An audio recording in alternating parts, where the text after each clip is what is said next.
All right. Well, now we're rolling. Dude. I hope this syncs up okay. Dude, we were in sync right there pretty good. Dude, in sync, they had some bangers too. We did. Yeah. I used to talk trash on them because like it wasn't cool to like boy bands, and I guess it's still not. But I don't know. Maybe it was just jealousy back then. Yeah. Those dudes were admired. Dude, well, and rightly so. I mean, right? Yeah. JT's a good looking dude. And they did have some Tool tunes that I oddly found myself like singing along to every now and then. You know what I mean? Tool. Yeah, like only Tools listen to it. Oh, I thought you meant like the band. Like they got covered Tool. Like in sync doing lateralis. they cover Tool. Yeah. That'd be the worst concert of all time. Dude, be terrible. Especially if they did like nowadays, you know what I mean? Like every one of them are just overweight except for JT. Yeah. Dude, JT, Yeah. That's what's funny is that dude clearly like an awesome talent because then he went on to acting and everything else. You know what I mean? Yeah, and he's always been a really good singer and everything. Yeah. But yeah, I don't know if I was ever jealous. I don't know. They just, the songs they were fun to talk trash on. Like it wasn't cool to like them. Sure. But I mean, I'm saying I never really dug the music anyway. But they were catchy tunes. Like you could listen to it and you'd be like, you know. I can sing like half the choruses to their songs. Oh, They're sure. in my head. For sure. And probably I assume living with like Justin and Aaron, they were doing it all the time. Yeah. Yeah. Exactly. Yeah. That's Hey, I was going to ask you, do you have any jiu-jitsu tournaments coming up anytime soon? Do you do that still? I haven't competed in a couple of years because I'm a sissy. Oh, okay. I need to get it together. You don't well, there's reasons. I could tell you my reasons, but they're not interesting. not because of injuries, right? No. Oh, okay, good. Bro, I will tell you what. So I just update on Bicep Gate 2023.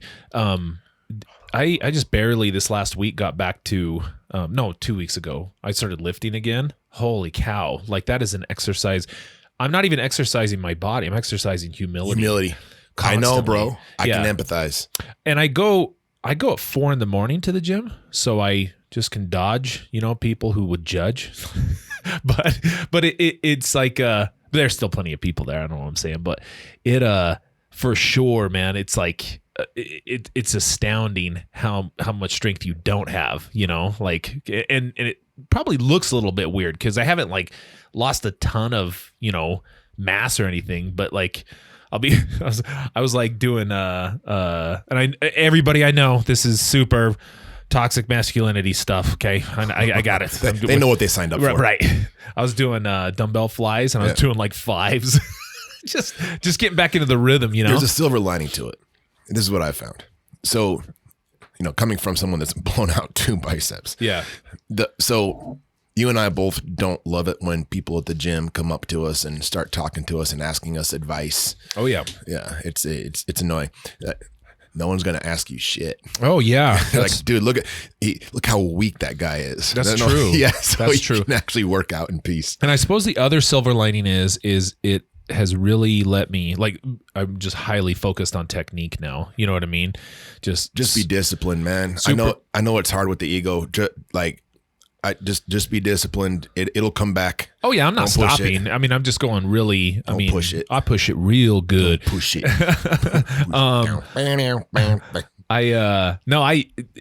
I'm just going slow and being patient with the whole process. I'm good with it because I'm still training because I've still got a half Ironman in October that I'm doing with my sister. So I'm still now just doing double duty at this point. So how's your body holding up? It's fine. a lot of work. I know. I get worried every now and then because it's like, I don't know. Like I was talking to some students just yesterday, and it was we were talking about like finding time to meet with clients, right? And the issue came up and somebody mentioned, well, yeah, there's a time when the entire facility, they work at a residential facility, everybody just goes to lunch. And I was like, lunch? I don't know if I've taken a lunch in 10 years. You know what I mean? Like an actual lunch that you like scheduled to take a break, Yeah, it's not a thing I do. Right. And I'm like, well, yeah, we'll just see the client, it's not like a dig on anybody, but what I've realized is how people look at work and how they set their own boundaries and stuff is just completely different. Because when it comes to like sleep, some people find that really important, which I don't. I was just going to bring that up. Are you, I thought you were getting more sleep. Are you still only getting like 4 hours of sleep? Oh, yeah. That's what I was saying. So I like that night, I was teaching. So my last class ends at like, 8:30, right? So I was at the gym at 4 a.m., but I went to sleep that night before, probably around 10:30. So I woke up at 3 so I could get to the gym at 4. Right. And then, so 3, 4, then I went and worked at the jail. Then I went and did groups. Then I drove out to the university and then ran classes until 8:30. And then I was back here close to 10. So I was like, yeah, that's a rough day. That's a rough day. But I don't know. I feel like everything's going as it should be. Well, sleep's overrated, dude. What? No, it's not. I've always like it's important. I was like, people are like, I love sleep. I'm like, how? How do you know? How do you know you love sleep, dude? You're asleep. Yeah. I wouldn't say that. But don't you feel way better? If I get 6 hours of sleep, I feel pretty good. I don't know. I mean, 6s. I mean, last night was like today. I'm probably going off like 3 or 3.5. I wouldn't be doing very well. Yeah. I'm good. Yeah. So, well, yeah. Oh, dude. So I gave you a task, which was between when we talked last time to set this up and then today. And your task was, I need you to scour the internet, and you could have chose anything, by the way, anything. And I needed you to find a death that is depicted in some sort of, theatrical version that you would be comfortable with dying that way. Like that's the way you want to go. And you came up with, I mean, it's funny, but I'm just curious if this is really the route you want to go here. So let's pull this up and then we'll process it through here. So this is Tropic Thunder. But still, Ben Stiller's running, getting shot. So far, he's been shot 12 times. You get out of that hole!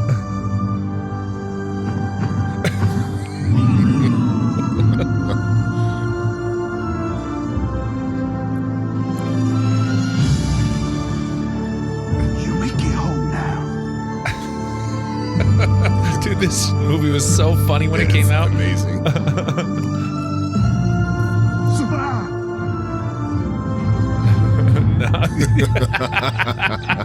Just get shredded. Oh, dude. So he's getting shot at least 50 times. Dude, that reminded, you know what that reminds me of? That reminds me of that scene in at the beginning, or yeah, not the beginning, but right when the Murphy guy in RoboCop, before he turns into RoboCop. Yeah. Like, yeah. Dude, and it's not just, there's like 8 dudes that are shooting him and with shotguns, and he just like, damn, dude, you can take a licking like that. He gets shot like 30 times, still fine, and then the guy comes up and shoots in the head. I'm like, damn, dude, that's you really, He went out. yeah, no wonder they chose you as RoboCop. But okay, so that was good, that was funny, right? Why'd you pick that one? Well, that's legit how you want to go, huh? Well, here's 50 shots if you survive all those? Okay, so here's the thing. Like, that would be a decidedly uncomfortable 30 seconds. Yeah. But like the alternative, and probably what's most likely for me, is that I'm going to end up drooling on myself in a nursing home for 12 years before I nod out and crash out unspectacularly, 12 unremembered. years. Yeah, just like a long, slow, drawn, like, because the medical advancements will keep me alive. And, okay. It's just, going out like that, people remember. There's glory, there's legacy. It's kind of funny. Well, okay. I don't know about the glory, though, because I told you to pick a heroic video. That's a dude running away, getting shot in the back. I don't know what's heroic about that. He's exfiltrating. Okay. Now, I told you to pick that. So maybe you just didn't understand the assignment. But this, in my opinion, is the most badass way to die. Okay. Wait, that wasn't the criteria. Oh, no. I did tell you that. Go back and read You the said text. most badass way? Pick a way that You didn't say most badass. heroic. Those are different things. Heroic death. Those are different things. So this is what I chose. Ben Stiller was heroic in that. Well, like character took one little monster to bring down Billy. Well, come on. The thing is, I don't know what he effectively did there. Maybe he bought Arnold and those other two 5 seconds, but he did. That is a good way to go out right there, man. Pretty epic. Yeah. What was this assignment for? I'm just cause. It's like, I was waiting for the segue to like. Oh, and that's why we're talking about role play today. Yeah. So yeah, actually, this is man. We haven't talked about a clinical skill in a hot minute, huh? I can't even think of the last time. Sidetracked on all these other rabbit holes. Might even be before we reformulated the thing, but I think probably when Justin was still on the podcast is the last time we did a skill. We've done when was the last something- skill? I don't know. I don't think so. Maybe. Yeah, right. check it. Okay. Well, it'll be on our clinical skills playlist at least. Yeah. So, okay. Well, I'm back to it. So this will be, I think for anybody listening to this, like if you're a therapist, we are focusing on role play skills development here today. And so one of the things we'll probably want to do is dispel like what role play isn't, because role play is depicted really poorly, I think, in movies and right. TV shows about like a therapist doing role play, and why it's designed what it is. Maybe some of the hurdles that therapists go through, and then if you're maybe a client or just a consumer of therapy, knowing why we do it the way that we do it, I think is really important too. Because of all the skills that we're taught, this seems like the hokiest one, don't you think? You mean role plays in general, or you mean disclosing personal information? Oh no, not that. Role plays in the general. the skill itself is awesome. I'm talking about just role plays in Absolutely. general. Like, hokey if you don't have the context as to why it can be helpful, and Right. also if you haven't seen that, like, oh hey, when I role play this stuff with my clients, they actually follow through in real life more often. Yeah, and I always tell Jeff and I will train this often. We do this training, roughly 3 or 4 times a year, and inevitably somebody will tell us that, oh, that won't work, or whatever, and we kind of come back and say, well, yes, with that attitude, for sure it won't work. And I don't know, and it always comes up too, because sometimes they will have already tried this a little bit. They've kind of dipped their toe in it. And they say, well, how do you get them to do it? And I'm like, I don't know. I've never had a problem getting clients to role play. And I think the reason why is because if I follow the format and I'm willing to do it first, and I kind of just put it all out there, like, hey, it's a little goofy at first. We're playing dress up here. You don't really play dress up, by the way, but you're putting yourself out there and saying, yeah, it feels a little goofy, but here's the reason why we're going to do it. And by the way, I'm going to do it first so you guys know everything. And then I've never really struggled with clients getting to do it. Well, I've noticed this because like I end up doing supervision with a lot of our therapists that go through it, and they even after the training, a lot of times they dread module 5 coming up, and because these role plays are coming, and like one of the things that I really try to discourage therapists from doing is doing the whole like, all right, guys, time to do role plays. I know it sucks. Yeah. And kind of like leading off with the discomfort. And just to kind of reiterate what you're saying, like I get like borderline cheesy with the levels of enthusiasm I bring just to like almost oversell making an ass of myself to show I'm perfectly comfortable doing it. Yeah. And then also I'm super thorough in the way I explain it. And the first few times that I, do a role play with the clients, I basically hold their hand through it. So they're not feeling like they're looking dumb up in front of everybody. Yeah. And I just walk them through it. No, that's really good. So it's not just like that you're bought into it, because you have to, I think first of all, you have to kind of truly believe that it's going to work and why it works, which is hopefully what we can get across today. Right. And then secondly, you do have to be enthusiastic about it, because this is, at least in my opinion, this is about the best you're going to get in terms of witnessing a client do skills in front of you. Right. You know what I mean? Yeah. And we don't often get to see that. I mean, I know we work on, like all kinds of like emergency strategies and thought stopping techniques and everything, but we don't really get to see it very often. And we don't provoke it either. Like if we're teaching this to a substance use class, we don't throw a bag of meth on the ground and say, okay, everybody use your skills. Like, you know what I mean? This puts them into a situation where albeit, fake, that they're having to kind of flex these muscles, but then we kind of see we see where the deficits are, we can give them feedback, and then over time I think they're looking at something that happens in a matter of a second or two, and they're slowing it down to, a 3 or a 5 minute thinking out loud where they're going to get some feedback on it. And that's really where you start to get some pretty good mileage for these guys. And I've heard you already say this, but you emphasize to the clients like an acknowledgement that like, yeah, this isn't how it would go in real life. Oh, for sure. That's a big part of it too. Yeah. And yeah. just get that out of the way. This isn't how it looks in real life. And I don't know, it's like some of the metaphors that we have, like the whole, Saved by the Bell, Zach Morris timeout, just like weird little, that's helpful. Kind of, just ways to make it, to explain it. And yeah, then from there, it's just a willingness to go first, to walk them through it. And do you ever play the co-actor? I know you like sometimes. Yeah. I love it when they let me play like their girlfriend or something. Oh my hell! It's like my favorite time to act like an idiot because you can get the whole group laughing, and then there's your buy-in. Yeah.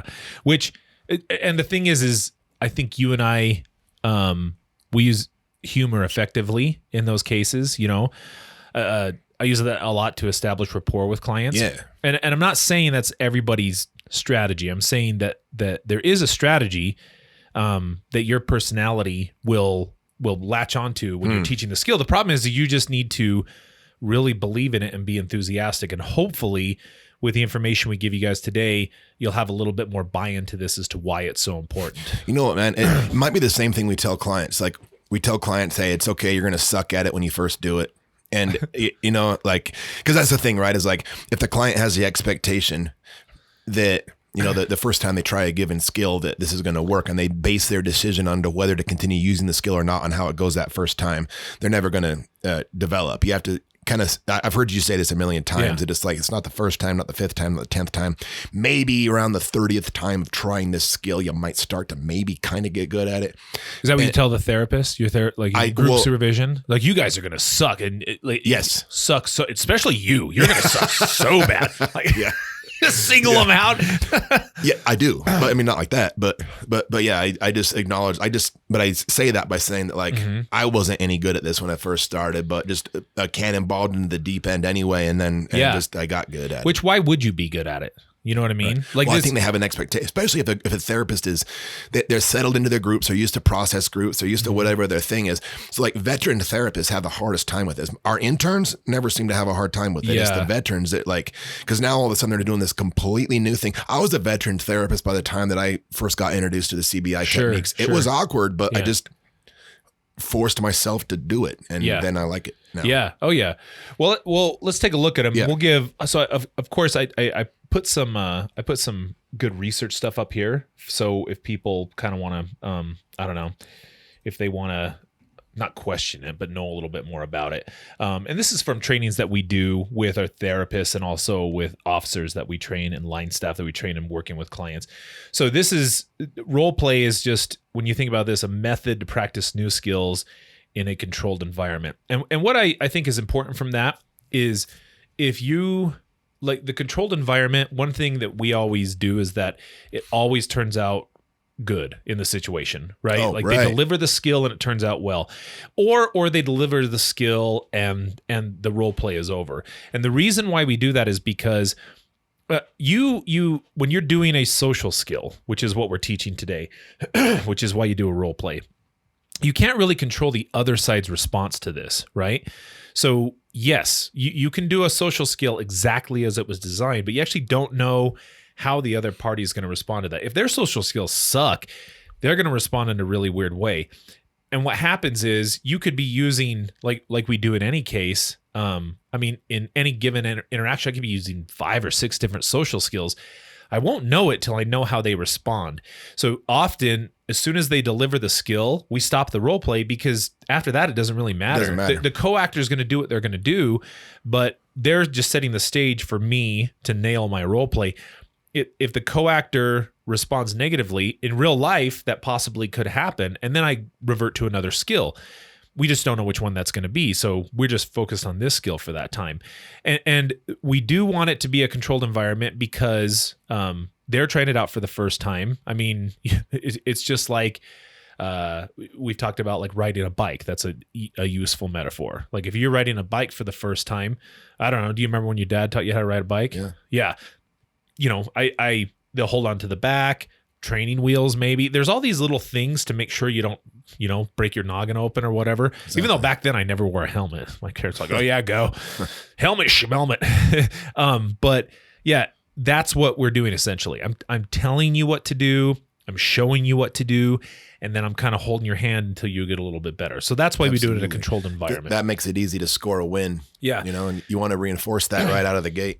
And particularly for our clients, like if you work with folks in the criminal justice system or clients who are listening to this, if you're telling me, hey, this won't work with officer so-and-so, or if you're telling me that this won't work with my probation officer. I understand that. First of all, the dynamics of that relationship are very different than a normal, social interaction, just a general social interaction.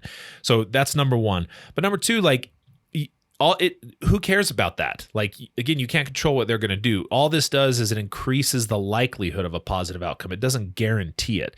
So there's still a lot of validity in using the skill is what I usually try to get across to them. So next piece that we want to go through here is when it comes down to this, when we the research that we're focused on here is from Sperberg and Lowenkamp. This is published in 2017, and this is from the Journal of Offender Rehabilitation. And the title of the article was "Dosage is More Than Just Counting Program Hours: The Importance of Role Playing in Treatment Outcomes." So, role playing and recidivism. So, a lot of our justice-involved clients, they do lack emotional and social regulation skills. And we know that because they're sitting in front of us, okay? People with good social and emotional regulation skills just aren't that heavily involved in the criminal justice system. Right. So if you're a client that is involved in the criminal justice system, we don't need to track down or go back and do a root cause analysis of your life. You're already there. Just know ahead of time, yeah, I have emotional and social skill deficits. It's not the end of the world. They're skills, you can develop them. Luckily, they're pretty easy. And this was from their study, talked about how dosage interacts with the use of role plays in terms of how it influences recidivism. And for those of you who don't know, recidivism is reoffending or any further involvement in the criminal justice system. So it doesn't mean you go back out and commit exactly the same crime. This could be a new crime, a different crime, or a violation, just finding yourself further involved in the criminal justice system. So that's including non-sexual recidivism. Well, yeah, for any of our clients. Okay.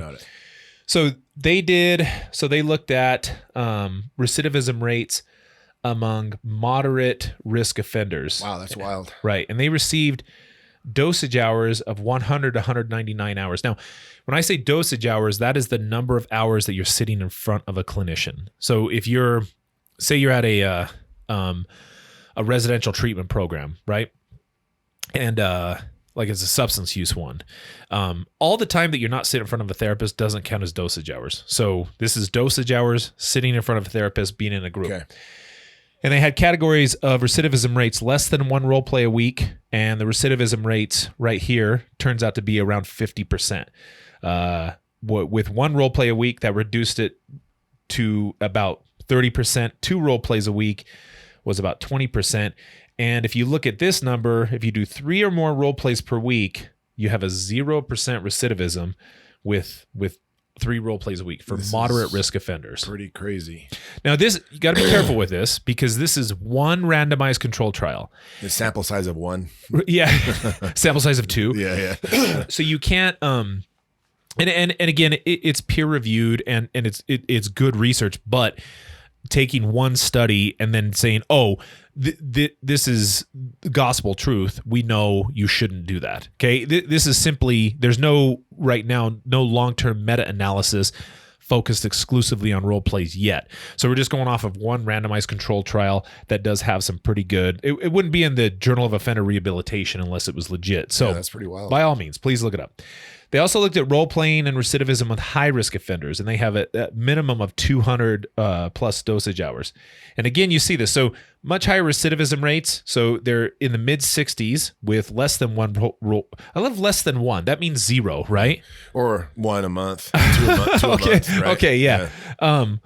And one role play a week, that puts them still around 50% recidivism. 2 role plays a week puts them around still kind of, high 40s. Now you see this, what I was saying here is that's not much reduction, but you get to 3 and now we go from high 40s to the like high, like the high teens, 17% recidivism with 3+ role plays a week. Okay.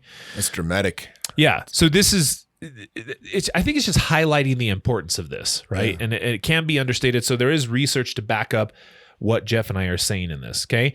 So when I'm learning a new skill, the one thing we try to say is, we teach this to all of our clients, is first of all, I do have to have some motivation to learn the skill. So when we introduce a skill, that's us, right, that we're introducing tonight, we first have to tell the clients why this is in their best interest. Okay. And I always tell them, remember, this is not about the other person. This is about you. This is in your best interest to learn this skill. Okay. Like why the other person, meaning the person that they're interacting with. Right. It's not about whoever you're interacting with. Okay. Yes, that relationship may be of value to you, or it might at least have some importance to it. But that's going to benefit you having that relationship in there. So this is not about other people. This is about making you more proficient in your skills with other people, which gets you what you want in the end, right? Whether it's a job, whether it's, I get a new friend, I get a girlfriend, any of those things. We want you to be skillful when it comes to any of these social skills. 2, they have to know what to do and how to do it, which is where we come in. We have to tell them what they've done with these skills. Is today we're talking about disclosing personal information. Okay. And people listening to this, they might think, I know how to do that. Right. And what I've learned about these skills is I kind of dig how they've like codified it and said 1, 2, 3, and 4. And I will think I know how to do a skill, but then when I read it, I'm like, oh yeah, when I do that, I kind of don't do number 3, or I don't do number 2. Do you ever find that when you're doing it? Yeah.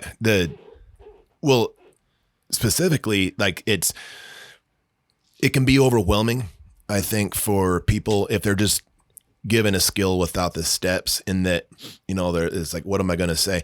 When you're introducing a new skill and you have like step 1, step 2, step 4, it gives a sense of like stepwise instructions. It never goes that way in real life necessarily, but like at least if I kind of cover these main points. So I think it actually builds confidence in the person. They're going to be able to deliver it, because they're not having to like memorize this, like, what do I have to say here? It's just step by step. So it breaks it up into smaller chunks. Yeah. And don't get me wrong. Like we've never encouraged anybody to bust out a piece of paper while they're talking to somebody with skill steps on there and try to walk through those. Those aren't the best social skills to do that. That's not really the way that we want social skills to go. You're doing like the communicating interest, asking somebody on a date. Like, yeah. That ain't going to go well at all. Decide if I want to communicate. Yeah. Yeah. She's already pulled out her gun. Yeah. And then becoming proficient at the skill. And this one is, proficiency is not mastery. It's simply like, I know enough to get by. And that's really where we want them, because the mastery of that skill just comes with time. I mean, you got to get reps in, you know what I mean? So, and it's not every single skill either. When we go through role plays, like you look at all the skills and I say, well, there's a lot more skills that you could put in there, but they don't run the gamut, because why would you need to? You need some ones that really would offset some risky social interactions that could lead to trouble for you. So as we're going through these, or if you know them, then they're not 100% like foolproof. They just give you some, I guess, just the hits. You know what I mean? Okay, so disclosing personal information. This is the one that we're talking about today. And for our clients, this is, never mind like if you are just a convicted felon and you've been to prison. You know what I mean?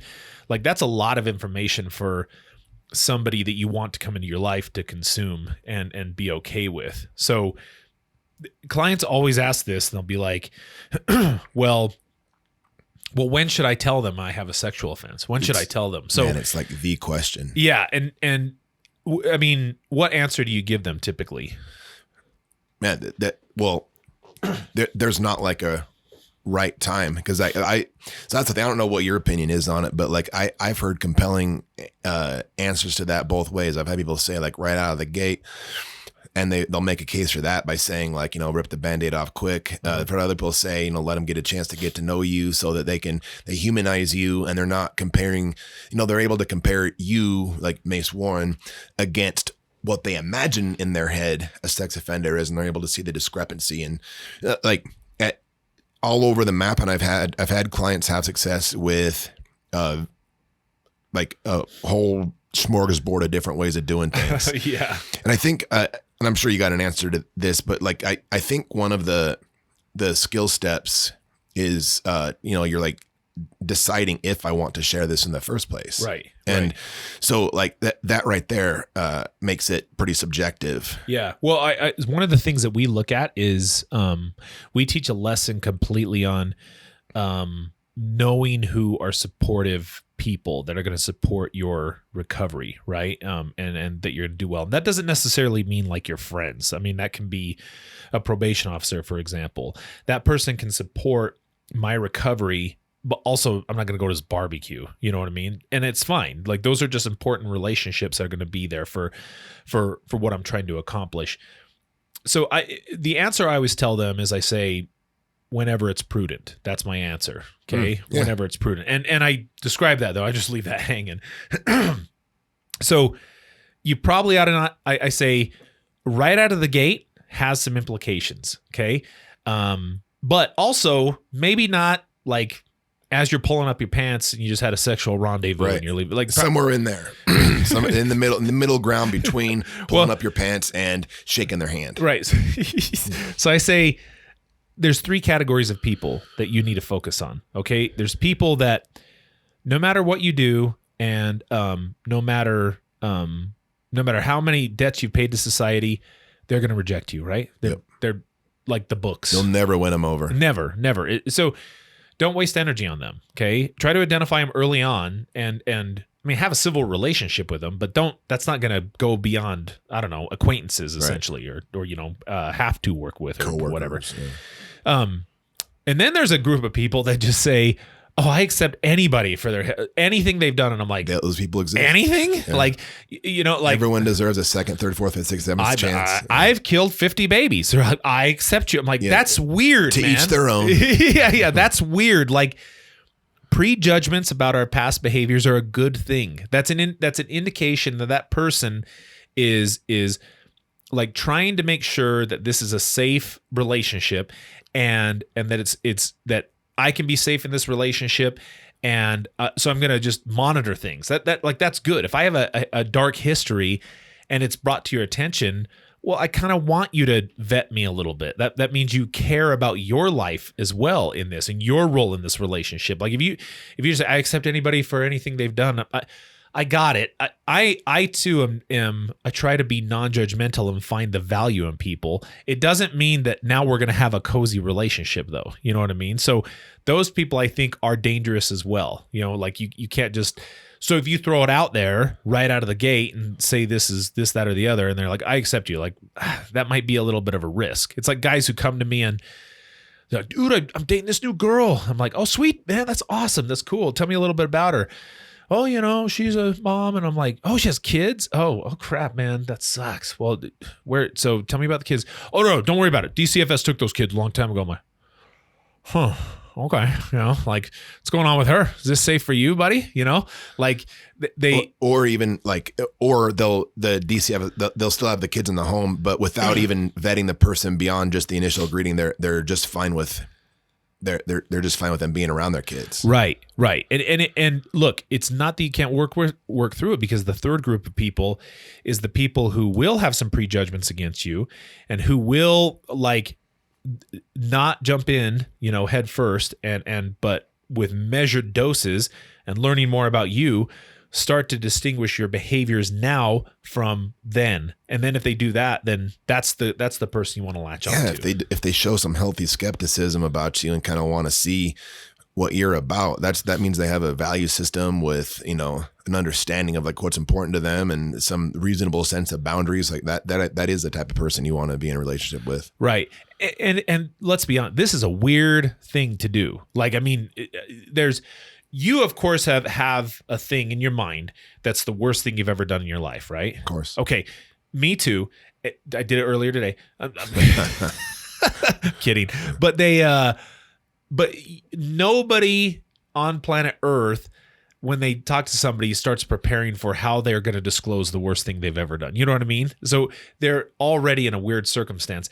And I do think this is one of those things that does kind of have to come out, you know, because if they start dating for real or they're starting to form a relationship for real, they're going to wonder why people in SWAT gear are coming over to check on the home sometime. You know what I mean? Right. So there's going to be things that come up as a matter of the relationship that the other person can feel lied to and deceived. And then it's going to fill in the gaps like, oh, are they trying to set me up for something? You know? So, I mean, I'm sure you've noticed too in the modern age, I mean, everybody Googles everybody. Oh yeah. Like a matter of time before. You try to Google yourself? Yeah. Yeah. What comes up? Like scary stuff, like way too personal. Oh yeah. Yeah, it's weird. Just like images of vomit. Yeah.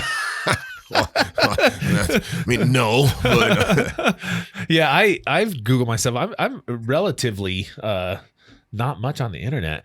It drives my students crazy. They're always like, I can't see any. You're a secretive. I'm secretive. That's secrets. I was like, I don't advertise my stuff online. I don't have any social media or anything. I'm like, that's a secret. Like, shh.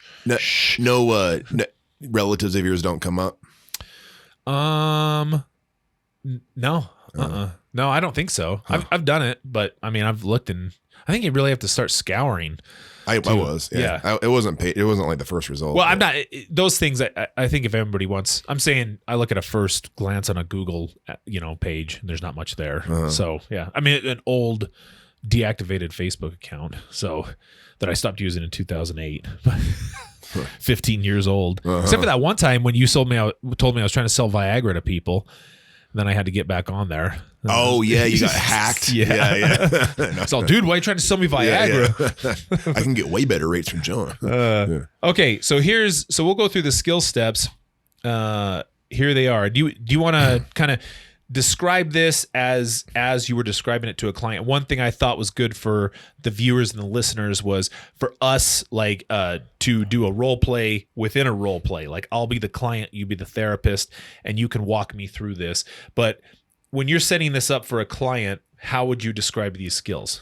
All right. So first off, I'd make sure they were able to see all those, and I'd explain to the clients that each of these skill steps can be thought of as a thinking skill step or an action skill step. And the idea there is that, as it sounds, a thinking skill step just happens inside the client's head. But since we're doing role plays, it makes sense to be able to say it out loud, but it's to kind of provide like a mutual acknowledgement that this is something that's happening in my head.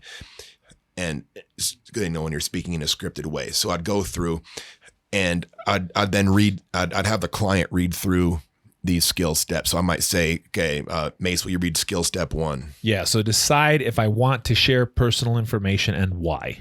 Okay. And would you say that's a thinking or an action step? That seems like a thinking step. Right. Yes.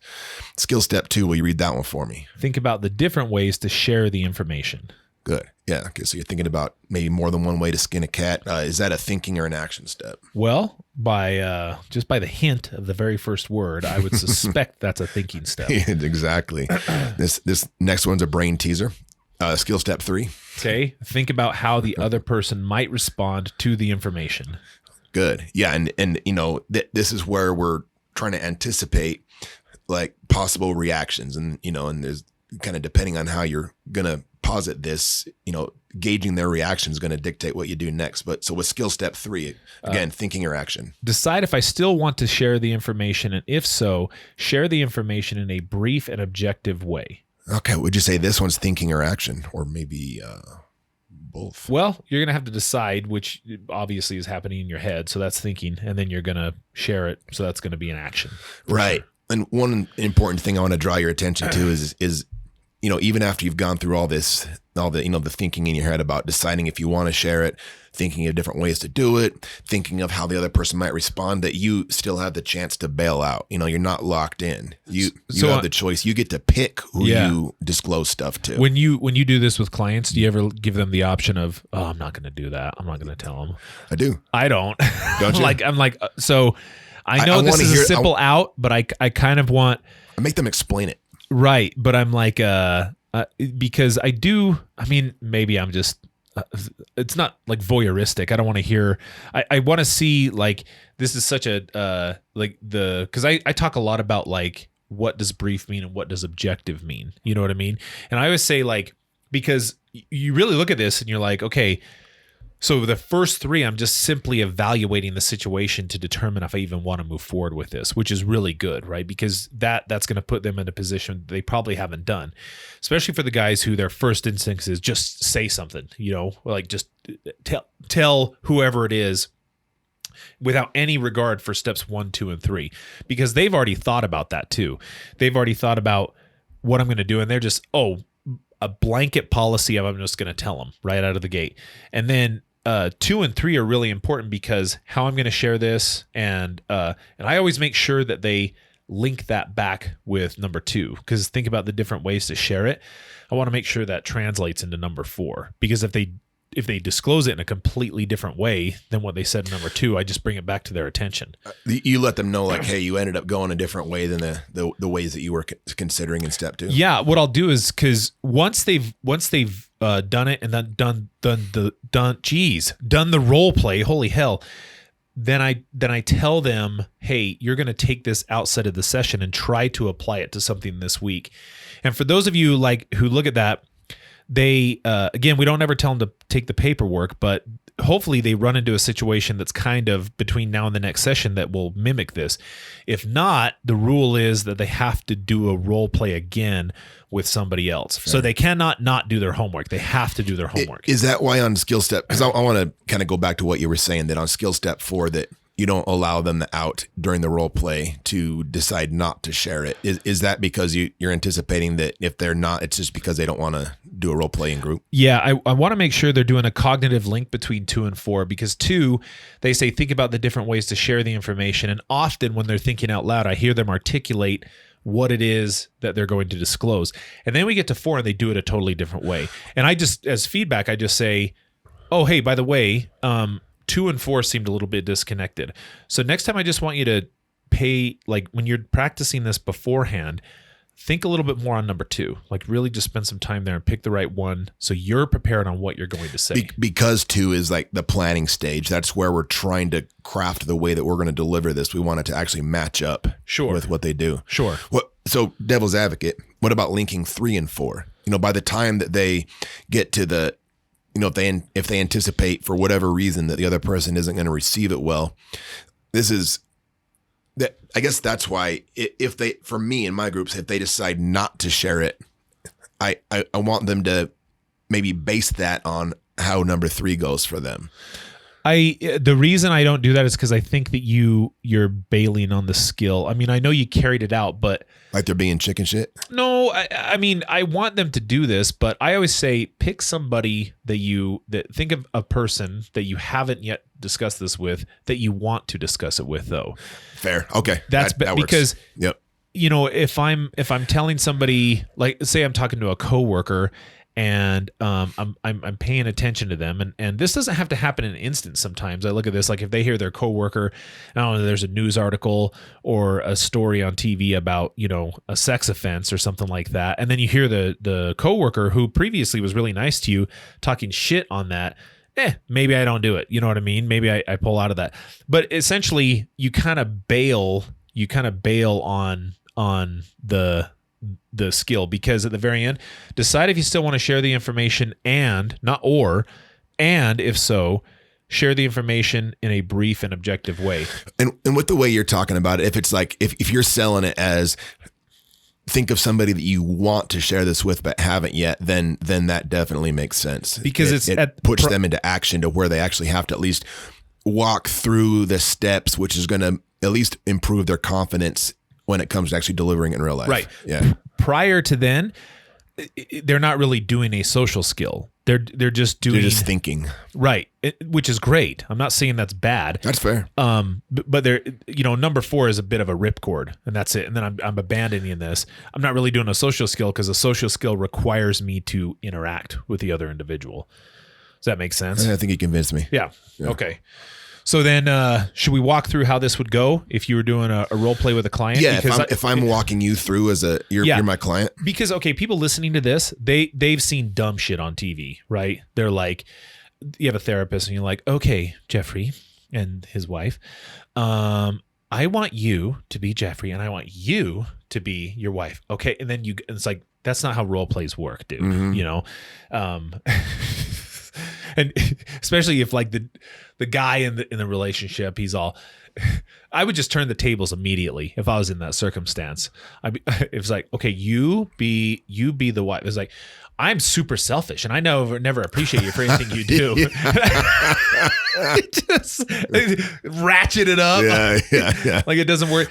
So, and I'm controlling and So the idea of the role play is to take something like disclosing information that is something that happens in very quickly sometimes, and slow it down to almost like an absurd level.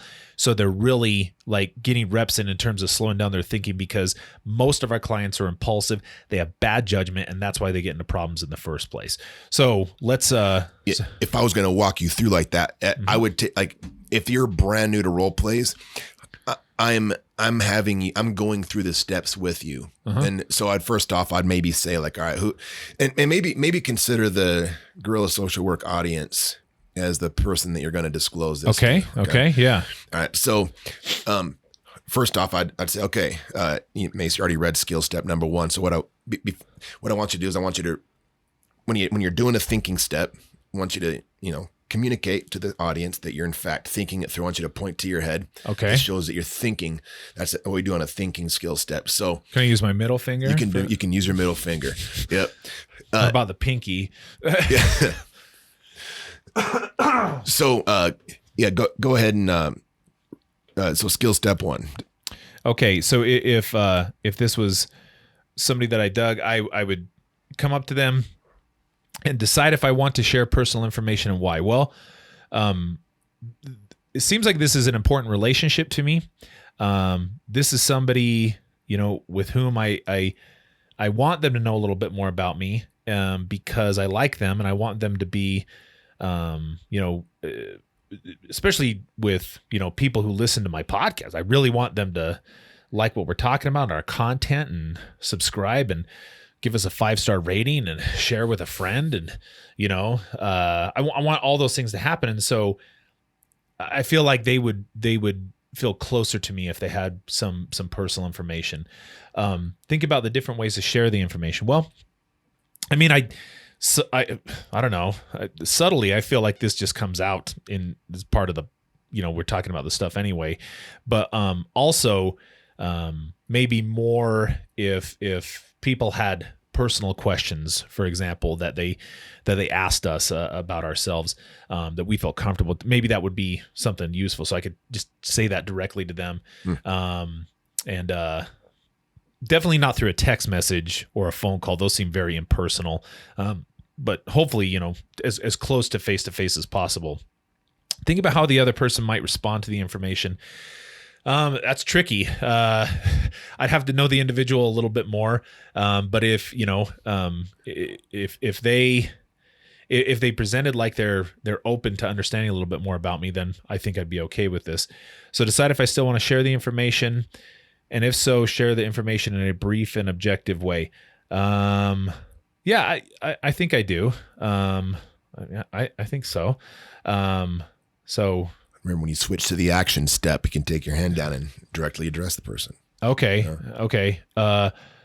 Yeah. I don't know what I'm disclosing now, though. My sex offense? Yeah. Should I just make one up? Yeah. You expose yourself to the fire department.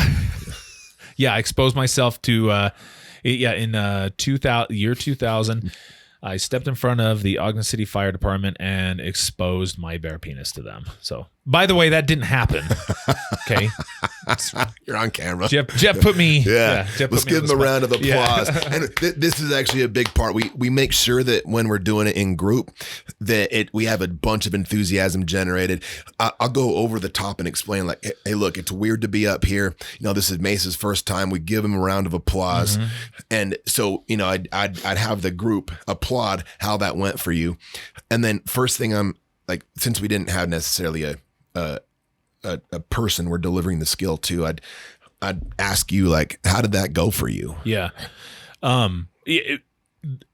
It's weird because reading the skill out loud and then just trying to think about it is it's not uncomfortable, but it just is, I don't know, off-putting. Like it's not normal. That's not normally how I think things through. Okay. Well, what went well for you? What did you do well? I think it helped me like, I think it really helped me say, okay, well, what's the best way of communicating? Because in the past, when it's been something uncomfortable that I haven't wanted to share before, I'll usually like get a buffer, like a text message or an email. And then it's easier for me to say something through that because there's not that physical presence and interpersonal part that is sometimes a little scary. Okay. Excellent. And if you had to do this again, or if you're going to apply this to real life, like what, just based on how these skill steps went for you, what would you do different? I'd probably improve number 4 because I never really thought about like what I would say, and I don't want like a scripted response, but I want to have it chambered a little bit so I don't stutter over it, because sometimes it feels like if you're not just saying it, in a fluid way, then it almost looks deceptive to other people. So I wouldn't want it to feel that way. Okay. So maybe a little more thought on skill step 2 even. Yeah. I've been thinking about different ways to share it. Sure. Awesome. Yeah. Excellent. And then what I'd do is I'd ask, I would have pre-assigned people in the group to give you feedback on the skill steps. And so I might ask them, hey, how did Mace do on these skills? And they would go ahead and let him know. And I put some limitations on that, like, because sometimes they'll critique it, and you don't want that. What do you say? I would say, look, the feedback, right? You give limitations on the audience feedback. Yeah. So normally I'll just say, I want you to just focus on whether or not he or she did the skill.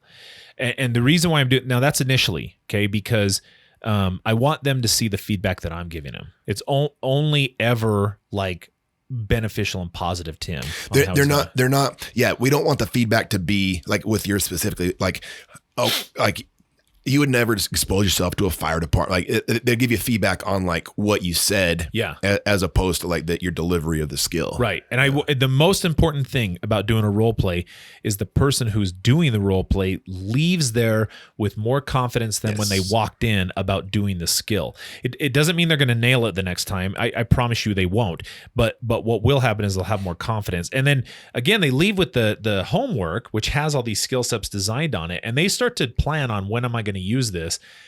And again, that's not a guarantee. That's just a tool that they're preparing for this.